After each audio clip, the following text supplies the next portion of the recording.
बिस्मिल्लाहिर्रहमानिर्रहीम, अस्सलाम वालेकुम। मैं उम्मीद करता हूँ आप सब दोस्त खैरियत से होंगे। दोस्तों, मैं पिछले कुछ सालों से फ्रीलांसिंग कर रहा हूँ और कुछ क्लाइंट्स मेरे पास मौजूद है जिनसे मैं डायरेक्ट पेमेंट भी लेता हूँ। अब पेमेंट के लिए बहुत सारे एक्सचेंज मेथड मैंने यूज़ किए हैं, जिनमें आप पेयोनियर की बात कर सकते हैं, स्क्रिल की बात कर सकते हैं, ट्रांसफरवाइज की बात कर सकते हैं और रेमिटली की बात कर सकते हैं। पेपाल भी इस्तेमाल किया जा सकता है, पाकिस्तान के अंदर वो चलता नहीं है। अब सवाल यहाँ पे ये है कि इन चार बड़े प्लेटफॉर्म में से मैं सबसे ज़्यादा किसको पसंद करता हूँ और मैं किसको प्रेफर करूँगा और आपको कौन सा इस्तेमाल करना चाहिए, आज की वीडियो में मैं ये बताने जा रहा हूँ। तो दोस्तों, आपको भी बताता चलूँ कि अगर आप पेमेंट लेने जा रहे हैं तो आप रेमिटली को इस्तेमाल करें। उसकी 5 बड़ी वजूहत हैं जो कि आपके साथ मैं शेयर करने जा रहा हूँ। सबसे पहली और सबसे बड़ी वजह यह है कि एक्सचेंज रेट आपको रेमिटली पर जो है वो इंटरनेशनल मार्केट का मिलता है। मिसाल के तौर पर जिस दिन आप अपने क्लाइंट से पेमेंट मंगा रहे हैं उस दिन डॉलर 278 पे एक है, तो आपको जो एक्सचेंज रेट आपके अकाउंट में रुपीज़ आके मिलेंगे, डॉलर से रुपीज़ में मिलेंगे,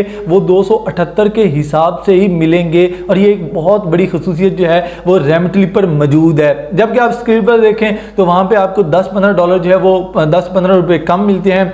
सिमिलरली जो है आप अगर पेयोनियर पर चले जाएं तो वहाँ पे भी एक्सचेंज रेट आपको अच्छा नहीं मिलता, लेकिन अगर आप रेमिटली इस्तेमाल करें तो वहाँ पे बहुत अच्छा एक्सचेंज रेट जो है वो आपको मिलता है। और पिछले 2-3 महीने से जो मैं पेमेंट्स मंगा रहा हूँ उन पर मुझे जो एक्सचेंज रेट मिला है क्लाइंट की तरफ से और रेमिटली की तरफ से वो बिल्कुल वही था जो कि इंटरनेशनल मार्केट में चल रहा था। दूसरी बड़ी खसूसियत ये है कि आपको पेमेंट जो है विद इन फ्यू सेकंड मिल जाती है। दोस्तों, मैं पहले ट्रांसफरवाइज इस्तेमाल करता था, लेकिन ट्रांसफरवाइज छोड़ने की सबसे बड़ी वजह यही थी कि भाई पेमेंट जो है वो 1-2 दिन बाज़ों का डिले हो रही थी, क्योंकि ट्रांसफरवाइज जो है कह रहा था कि पाकिस्तान की इकॉनमी स्टेबल नहीं है, तो इस वजह से डॉलर का रेट जो है वो फिक्स नहीं है। तो इस वजह से क्या होता था कि ट्रांसफरवाइज 1-2 दिन जो है पेमेंट रिलीज करने में लगा रहा था और उसको इसी वजह से हमने छोड़ दिया, क्योंकि भाई वो मतलब टाइम पर पेमेंट नहीं दे रहा था, तो बहुत ज़्यादा जो है वो ऑफ कोर्स हमें भी परेशानी का सामना फेस करना पड़ रहा था। तो हमने क्या इस्तेमाल किया कि हमने वहाँ से रेमिटली की तरफ आ गए। अब रेमिटली जब हमने यूज़ किया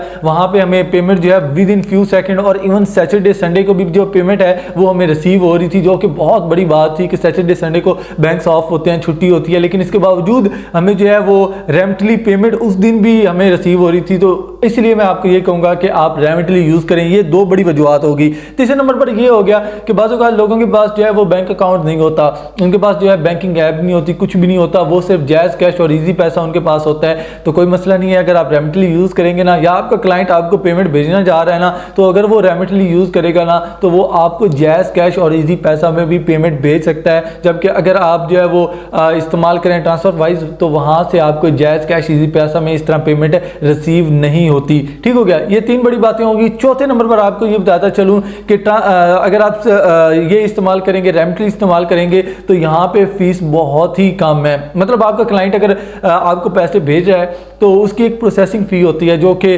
पेयोनियर पर $3 है। इसी तरह ट्रांसफरवाइज पर जो है वो पैसों के हिसाब से है कि अगर $500 कोई भेजा है तो उस पर $3-4 है, तो वो प्रोसेसिंग फ़ी जो है वो कुछ बढ़ती जाती है with the passage of time. लेकिन अगर आप रेमिटली की बात करें तो रेमिटली पर आई थिंक मैक्सिमम $1-2 जो है फीस है, इससे ज़्यादा जो है वो कोई फीस आपको सामना उस फीस का नहीं करना पड़ेगा। तो आपका जो क्लाइंट भेज रहा है आपको पैसे, उसको कोई इतनी फीस नहीं देनी पड़ेगी, $1-2 मैक्सिमम डॉलर वो देगा, तो आपको पैसे रेमिटली के थ्रू डिलीवर हो जाएंगे। तो बहुत ही कम प्रोसेसिंग फ़ी के अंदर आपका काम हो जाएगा। 5वें नंबर पर आपको जो मैं बताने लगा हूँ इसकी खसूसियत वो ये है कि बाज़ औक़ात क्या होता है कि लोगों के पास भाई ना तो जायज़ कैश होता है, ना इजी पैसा होता है, ना बैंक अकाउंट होता है। तो अब सवाल यहाँ पे ये है कि वो किस तरह पेमेंट लें। तो आपको ये बताता चलूँ कि आप जो है वो किसी भी बैंकिंग ऑपरेटर, किसी भी बैंकिंग कैश जो पॉइंट है वहाँ पे भी पैसे मंगवा सकते हैं और कैश पॉइंट के थ्रू जो है आप पैसे कलेक्ट कर सकते हैं रेमिटली के थ्रू। तो आपका क्लाइंट जो है क्या करेगा कि सिंपली किसी भी बैंक के जो कैश